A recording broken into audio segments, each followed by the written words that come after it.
Hey guys, welcome back to the Casual NBA Fanatic podcast. Now, in our player rankings, we've just hit that top 5 zone just about, and while building onto that list, I kept running obviously into matchups that were almost impossible to separate. Just players who are just so immensely close in value and in the public perception of the media. And so today we're just going to be diving into 3 of what I perceive to be the most polarizing debates from my rankings in relation to the general consensus within the media.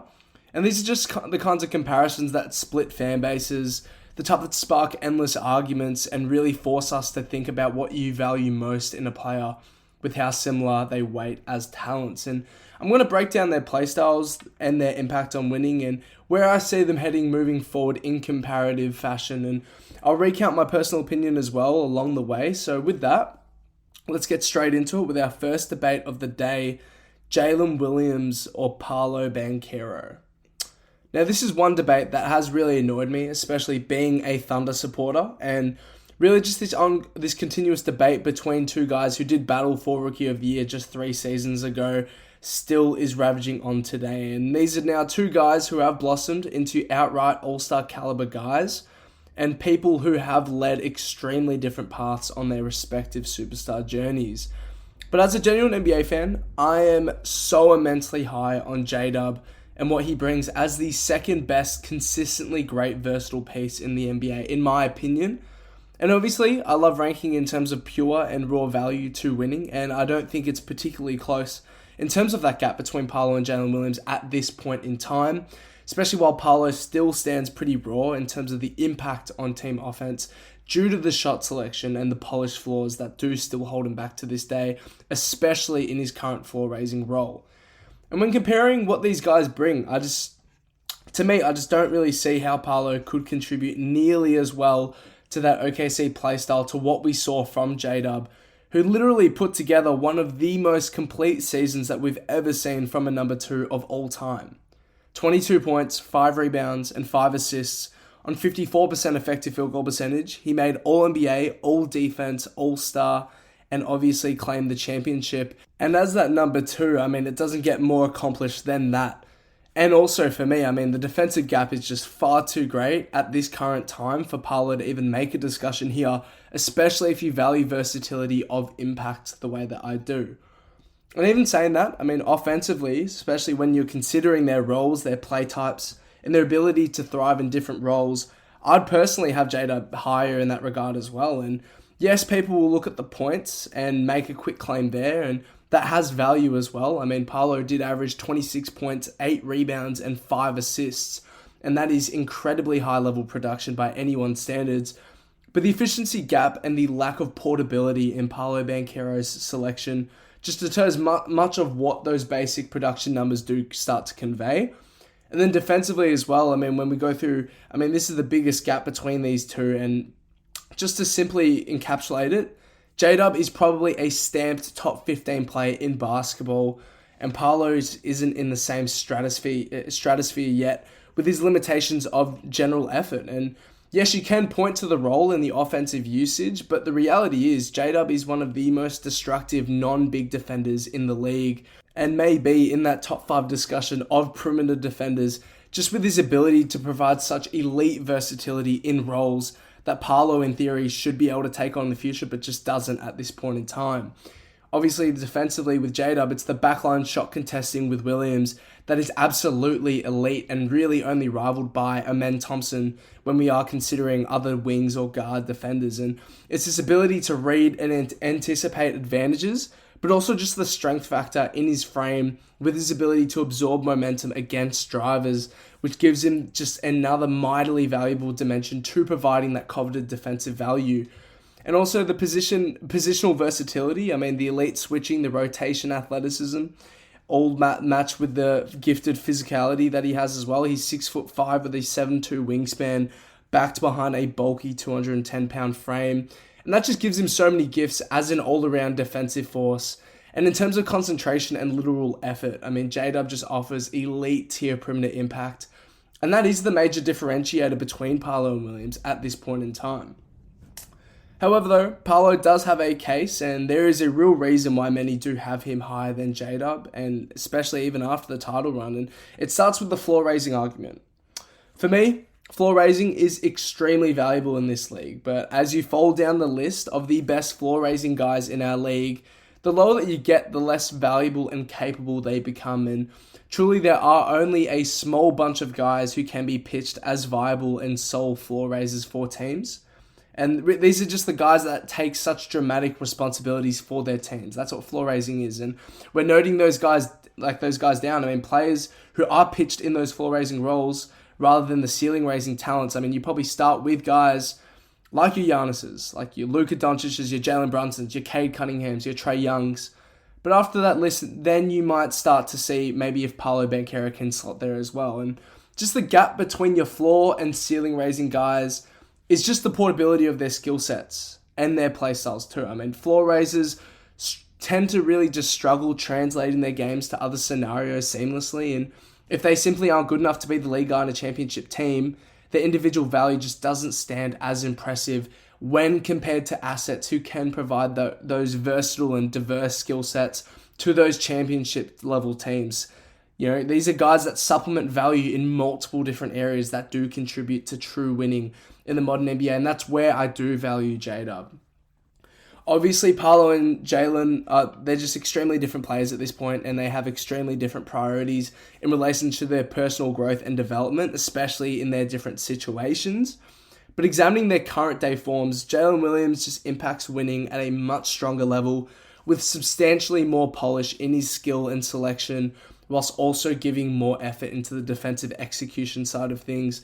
And that does make him one of the top 3 most fully versatile basketball players in the world. And that is why I prefer what J-Dub can do over Paolo, despite Banchero still posing significantly more future upside. Now, next debate is between, again, one ceiling raiser and one floor raiser. And that title is subjective. Obviously, guys who are pitched with significantly worse talent will have to perform floor raising jobs. But when depicting the level of portability in their style of play, you can really see a clear differentiation between these two guys. And up here next, I've got the debate between Devin Booker and Cade Cunningham. Now, my take on this debate, I have Devin higher on my overall play ranking still, despite what Cade was able to do last season, putting together a much stronger season in terms of accomplishment and individual standards than what Devin Booker was able to put together. Last year, Cade gave you 26 points, 6 rebounds, and 9 assists on 52% effective field goal percentage, carrying a mediocre Pistons roster to 44 wins and the 6th seed with a playoff berth for the first time since 2019. But what deprives Cade of the level of value for me compared to Devin Booker, despite the amazing season he just came off, is really just the contrast in offensive value when it relates to alternative situations. And this is where we're getting into portability. Cade actually provides very similar impact to versatility when you factor in the frame, the physical tools, the defensive possessions that he can strongly put together. But Booker just gives a much rarer commodity in his offensive gravity and the offensive versatility of his scoring impact, which is built upon insanely developed skill and resilient technicality-based advantages that just give him much more resilience as a playoff scorer. Also, adding to that, it's not just the playoff resilience, but it's also the lessened variance in relation to the teammates around him. For example, Booker, next to multiple ball handlers, has seen major success come playoff time. But if you picture Cade currently around other true ball handling talents, he would fare quite low considering the gap in off-ball skill sets and general off-ball activity, just in general. And when building those championship-ready teams, I just think Booker right now just gives more to play and orchestrate with as an elite scorer coming out of handoffs, receiving off screen as a cutter, sparking spot-up shooter, as a closeout attacker. These are all things Cade just at this point just doesn't possess to the same level as, and that is really just where the case starts. The argument though for Cade is pretty clear, and I totally understand why people pitch it for him. The ability to actually back a 44-win team solely due to his box creation, that is extremely impressive. I just don't think the gap, though, between Cade and Booker as floor raisers is that drastic. And pairing Booker next to other primary ball handlers like we saw with Chris Paul, where Booker was still the team's 1A, that is really where Booker is actually more competent at boosting aggregate team offense compared to Cade as of now, and that's the argument for me currently. Booker is obviously coming off a down year for sure. I mean, last year, a down year for Devin Booker is still 26 points, 4 rebounds, and 7 assists on 53% effective field goal percentage. But I've no doubt that the shooting efficiency, which is the biggest knock on him from last season, I've no doubt that will return to where it was before because, I mean, this is like, he's that level of competitor. And though Cade certainly had a more accomplished season, Booker is just a far better and more talented prospect as it scales to winning situations at this point in time. And that's why I will value Devin Booker as a higher value player in the NBA than Cade Cunningham as of now. Now, next up, my biggest debate of the day. I have LeBron and Steph Curry up here next. Probably my toughest debate. And the guys who I did have at my number 6 and 7 spots on my top 100 list, especially with Steph edging a hair above LeBron on the rank purely due to the astronomical offensive value that he still brings to the game, which LeBron, for me, I just don't see how he can replicate much of at this point in time. But this debate is certainly strong, and in terms of the versatile ceiling and the individual on-ball capabilities, that is where I really see LeBron making a clear case here, especially after putting together a season that I thought he should have been rewarded with an All-NBA first-team selection. But for me though, I mean, between these two guys, just the ability to build a top-tier offense around Steph is simply far easier than it is with LeBron, and it really just starts with the off-ball gravity. LeBron actually at this point is a top-tier off-ball forward in my opinion. Last year, he shot 42% on catch-and-shoot threes, and obviously you add in the elite connected passing. But even so, I mean, there is no one in the league that even begins to replicate the value of Steph as an off-ball advantage creator. And really the closest person to him in terms of that facet is probably Nikola Jokic. But with Steph, I mean, just the way he opens up lanes and the way he opens up floor space is just absolutely invaluable. And that is why he does ease the game for his teammates. Probably the second most in the league, only to Nikola Jokic. And being in that near company as an offensive engine to Nikola is simply too high for me, not to have Steph a bump above LeBron. Now, when comparing a player's ceiling and floor, though, you have to balance at how you measure both.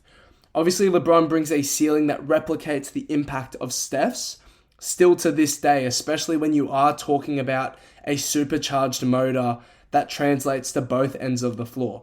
Last year, LeBron proved again of his ability to rise to an all-defense caliber level of a defensive captain and a backline advantage shutter. And that really just came from his impeccable reaction time, the positioning speed, the decision-making, and that is where he does make up a ton of the value gap between the two. And that is ultimately why a lot of people still prefer LeBron over Steph. However, Steph at this point though is just the stronger advantage creator out of the two. He's the guy that forces opposing teams to alter their coverages at a catastrophic level, and that trait is probably the most valuable in the league, especially as it does translate to half-court offensive initiation. And I just think Steph's aggregate value at all 24 minutes of offensive possessions is just so elite, and that is why I ultimately prefer him over LeBron at this point in their careers. And obviously, just with that, I just want to hit off them pretty fast, and that does wrap up the first of my toughest debates from my top 100 list. Paolo Banchero versus J-Dub, Devin Booker versus Cade Cunningham, and of course, LeBron versus Steph.